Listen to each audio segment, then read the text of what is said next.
Hi everyone, I'm Jo Milne. I'm a science technology writer and I'm now an author. I've just finished writing my first book. We're in the process of editing it and whatnot, and it comes out next year in April.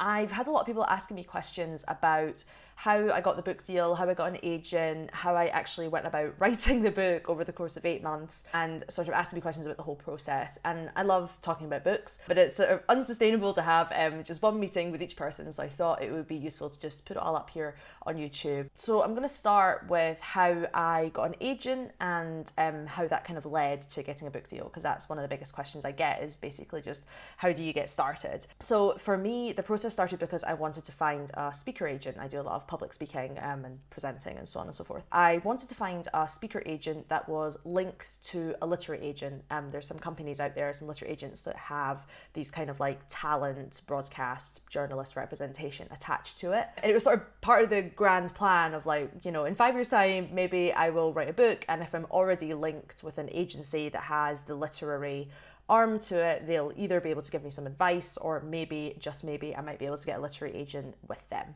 So I did a bit of Googling to try and find one of these agents. I actually typed in the name of an author that I really respect, who also does a lot of speaking and presenting, and I was kind of looking at him and going, that would be a cool career, and I think I could sort of aspire to be like him. His name's Jamie Bartlett. You should totally buy all his books, they're awesome. So I just typed in Jamie Bartlett agent London to find out who he was represented by, and I found the name of his agent, which is Peter Fraser Dunlop, and I went on their website, had a little look around, and I saw that they were looking for a young broadcast talent. So I've never done any broadcast before, but I've done public speaking.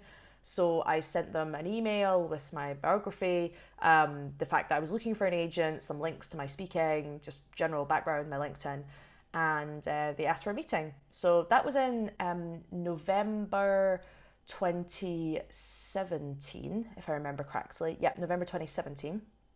We had quite a few meetings back and forward throughout November, December, and even into the start of January, where it was basically just trying to work out if I was right for them and if they were right for me. They were sort of saying you should go speak to other agents and make sure that you're sure about it. I liked them though, and I was pretty sure. So in January, we had set up a meeting to kind of finalise the paperwork and start kicking off working together. And a couple of weeks before we had that meeting in, I got an email from the broadcast agent I was signing with saying, do you have an idea for a book? In that moment, my sort of first answer was, no, or I do, but it's not ready yet, rather, was maybe the probably better way of putting it. Again, I was kind of thinking about this as like the grand plan, do a whole load of speaking and broadcast, and then eventually I'll get to do a book. But I thought, okay, well, let's take the opportunity, send over some ideas. So I sent over what I guess now is called a query. I didn't know it was called a query at the time, which is essentially a pitch for books. So you write a couple of paragraphs as to, you know, this book is this, and, you know, in a world of X, we need Y, or whatever, you know, that kind of standard paragraph or two pitch for a book. A breakdown of what the chapters would be, why I was right to write the book, the right person to write the book. The first idea that sent essentially got laughed out of my inbox. They were like, you're not the right person to write this book, which was completely true. It was actually really linked to travel. I do a lot of traveling with my work, but definitely not right for me. So they said, have another go. What about a science book? You know, what about the top 10 technologies of tomorrow? That makes sense with your career.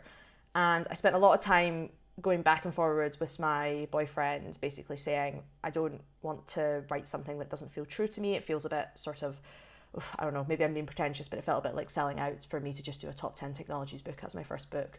But just because I'm a science and tech writer, I wanted to do something that had a bit more opinion to it and a bit more kind of big idea. So I had a think with my boyfriend, chatted through lots of different things, put a lot of ideas to him, and had lots of conversations about it with a few friends over the course of about a week. And I rewrote the query completely differently, with that pitch, the breakdown of the chapters, why I'm right to write the book. And I also put a little bit at the bottom of like why this book needs to exist in the world.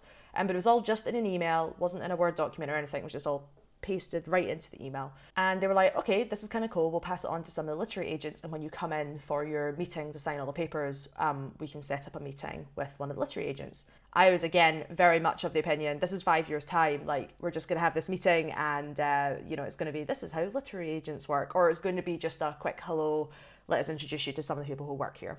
So a couple of weeks ago, going for the meeting, signing my papers for the speaking and broadcast stuff. And then I go into a meeting with a lovely lady called Laura, who is now my agent. And we essentially had about an hour and a half chat, I think it was, or it was quite long, where I talked her through the idea that I had, but also more generally what I was interested in, what sort of experience I had, and where my points of view, I guess, were coming from. She asked a lot of questions, and we kind of just hit it off as people and as individuals. We got on really well. And the actual idea that I pitched, she was very much like, there's something in this, but it's not quite right yet, so we need to have a think through. But she said at the end of the meeting, I'd like to represent you for this book, or I'd like to represent you, so go away and start thinking about writing a proposal. And I literally left the building and had to Google what a proposal was. I mean, she told me a bit about it, of course, but I just hadn't really clicked that it all sort of just happened. But yeah, so that was kind of how I got my agent. It was a sort of weird and wonderful means, I suppose. But after kind of Googling about how to get an agent beforehand, a literary agent that is, I realised that it can be quite a sort of sending lots of pitches, just not hearing back, sending lots of queries, either getting no's or no meetings or just crickets, no response in your inbox. So I had already sort of decided that I was going to have to do it a different way. I wasn't expecting it to happen so fast. So I guess now I had a sort of standard literary agent in the same way that any kind of upcoming author would. And Laura quite rightly said, okay, the first thing we need to do is write a proposal. So this is where non-fiction and fiction kind of differ. So with fiction, you have to write your entire book before you even approach an agent. I think you can I've heard that you can send a couple of chapters and whatnot, but generally the idea is the book has to be finished before anyone decides whether or not it's good, because they need to know how it ends. But with non-fiction, it's a bit different. You can essentially write a pitch for the book and an extract of the book and get a deal, and then you write it. So it's a sort of different way around. So in order to get an agent, you have to have that pitch sort of solidified, have quite a good idea of precisely what's going to go in there.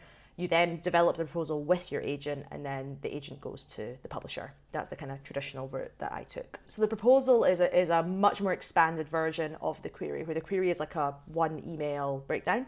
The proposal is a combination of various different things. So for me, it was an introduction that was sort of about 3 pages long, which is kind of feels like the introduction to the book, but also is kind of a pitch for the book in terms of, at the end of the day, it's a publisher reading this, right? So it's both isn't this exciting? Let me give you a sample of it, but this is why it should exist, and this is why this book needs to be published, sort of by you now. So that's a 3-page thing. Myself and Laura worked just on that for, it sounds like it feels like it was ages, but it was probably only like 3 weeks, but it felt like ages to me, back and forward. Basically because we hadn't got to the crux of the actual idea behind the book yet. We had the sort of overarching themes, but we hadn't really worked out what is the worldview and what is the kind of the point. So that was a collaborative process with Laura. She also roped in a couple of the of editors from the literary agent who kind of help out with this sort of thing. And that was quite a long process of just trying to hone in on precisely what it is I was trying to say. And that was super helpful, getting her advice and her opinions on that. So that's one part. Next part is biography. So who I am. They like to know what awards you've won, what jobs you've had, if you're a journalist or a writer like me, where you've had your stuff published, all that sort of thing. There was then a sort of long paragraph or two, which was essentially like a market analysis, where I was saying, these are similar books that have been published and they've done really well. This has been on the New York Times bestseller list. But also trying to show kind of what genre you fit into. So for me, it was a couple of popular science books I put in there, a couple of business books, and sort of smart thinking books, kind of like Gladwell, and Sapiens by Yuval Noah Harari. So those are the ones I sort of quoted as people who like these books should also like my book. And that's to kind of give the publisher who you're sending the proposal to flavour for what you're trying to emulate in terms of the audience that you're attracting. Because at the end of the day, this is a business proposal, right? So it's very much about who you're selling to. After that was a page of chapter breakdown.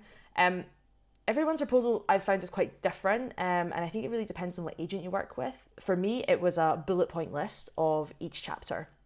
And I think it actually only took about 1.5 pages, so there wasn't a huge amount of writing. And it was essentially, these are the 9 chapters plus the intro and conclusion. What they'd be about, roughly what the flow of the chapter would be, and what's the kind of point I'm trying to make in each chapter. And this is to kind of obviously show what areas you want to cover, but also to start to show the sort of narrative arc that goes through. So after you've done chapter breakdowns, it's then your sample chapter. Some agents or publishers will want more than one sample chapter. For me, I just did one, predominantly because if I was to do another one, it was going to take a whole load more research, and I didn't have the time to do that. And being a freelance writer, the idea of writing for free, even if it's for a book, is crazy. So I chose the quantum computing chapter to do for my sample chapter. I deliberately chose the most technical chapter because I wanted to be able to prove that if I could make this kind of complex science and technology interesting and different and not pop sci, kind of bringing in the other areas that I want to cover in the book. I kind of wanted to show that I could do it for any of the technologies that I'd chosen. My original submission of the sample chapter was about 7,000 words, but we cut out a lot. We cut out a bit that I thought was really, really important to keep in, but as Laura kind of advised me, your proposal at the end is a sales document for a publisher. It's not precisely what the book is going to end up. Obviously, you don't want to change it tons if they give you a deal, because that's what they've bought. But at the same time, it is a sales document for the publisher, and it is showing off what you can do and what the potential of the book is. My sample chapter is nothing like my final chapter. There are small bits of it that are maybe the same, but the whole flow of it, the point that I'm trying to make, the conclusion is all completely different. And also it's a lot shorter than what it ended up being. I mean, each of my chapters in the final book at the moment, until I hear back from the editor, is about 9,000 to 10,000 words each. The sample chapter that I sent, I think it ended up only being about 4,000 words. At one point I had to sort of take a step back and try not be too precious and try and submit myself to Laura being the expert in the industry and understanding how publishing works, which I absolutely did not at the time, and I still am no expert. I only have my own experience. That was really important for me to kind of try and just be like, Laura knows what she's doing. She's the one that has to go sell this at the end of the day. I don't get to stand up and pitch this book. She has to.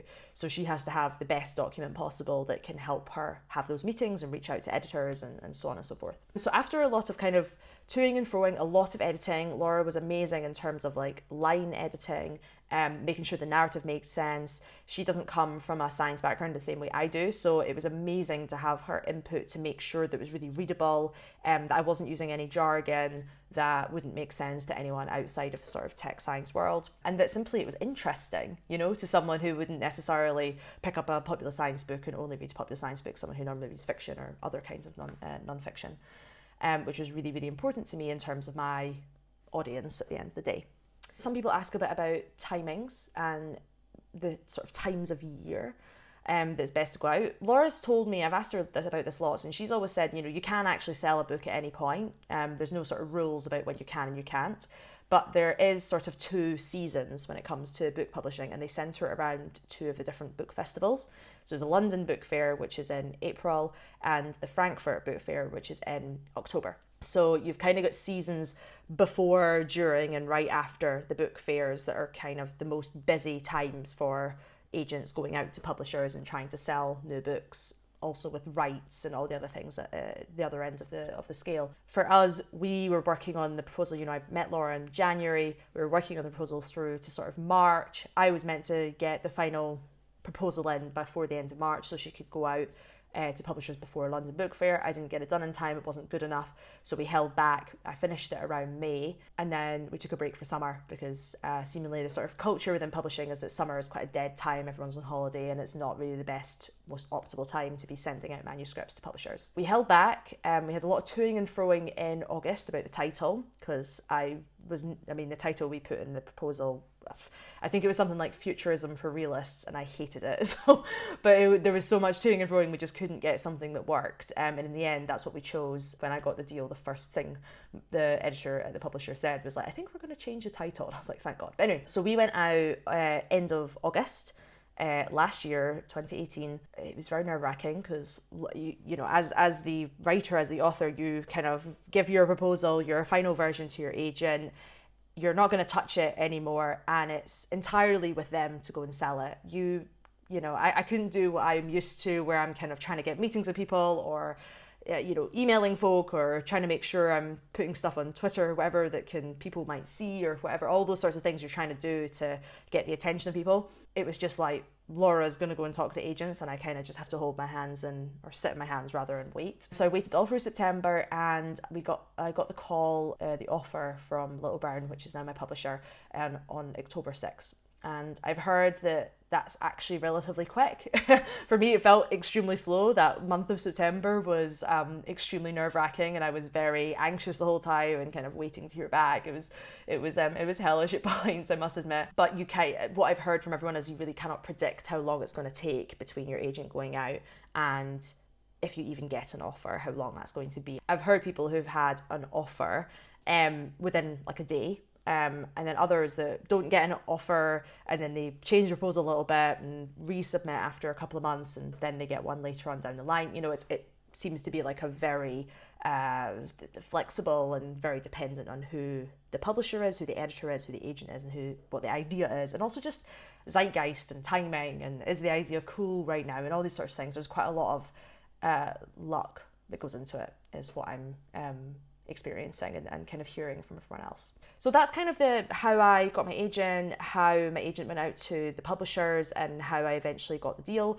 I'll talk a bit more about what the structure of the deal was, and kind of the timelines and whatnot, and how all of that kind of process worked right at the start in the next video probably. And then I'm going to start talking a little bit more about how I actually went about writing this book over the course of 8 months. So yeah, hopefully that was interesting. Hopefully I covered all of the questions or most of the questions around getting an agent, working on proposal, and then working towards going out to try and get a deal. But if you have any other questions, if there's anything I haven't covered, chuck your questions in the comments, and I will do my best I'll maybe do a Q&A video later on down the line that kind of answers anything that I've missed. I suppose the one thing I kind of want to leave you with that I always say to people when they ask me about this is that I kind of just went for it. I was fortunate in the sense that I'd gone down the route of trying to get the speaker agent first, and then they sort of said, do you want to submit an idea for a book? But to be honest, like, I could just say to you, do you want to submit an idea for a book? And you could right now research agents. You can literally go online, type in literary agents London or whatever town you're in, and it says on their website like what they're looking for. If they're looking for popular science or history or economics, or even just general nonfiction, or the types of genres of fiction looking for, young adult or crime or whatever. It's all there, and their email addresses tend to be on their websites as well, or even guidelines on how to submit queries. Like, there's a lot of information online that I was using before I went through the speaker agent route. And to be honest, the reason I chose that route is just because I knew it was going to be slightly easier for me to get that intro, because I was playing on my strengths that I already had. So I would always advise people to, if you have an idea for a book, like, put it out there. You don't have, for nonfiction, you don't have to write the whole thing first. You just have to have a pitch, and you can research agents right now and email them. They want your submissions. They want great books. They want to hear from you. That's kind of the whole business, right? But the only way it's going to happen is if you kind of just go for it. No one's going to give you permission. Even though I was asked, I was laughed out the inbox the first one. So, it's very much just a case of, if you think you've got an idea, go for it. That's kind of always what I say to people. Great, so I hope that was useful for you guys. I'm looking forward to making some more of these videos and sharing some more of my journey, and hopefully this is useful, and hopefully see you in the next video. Cheers.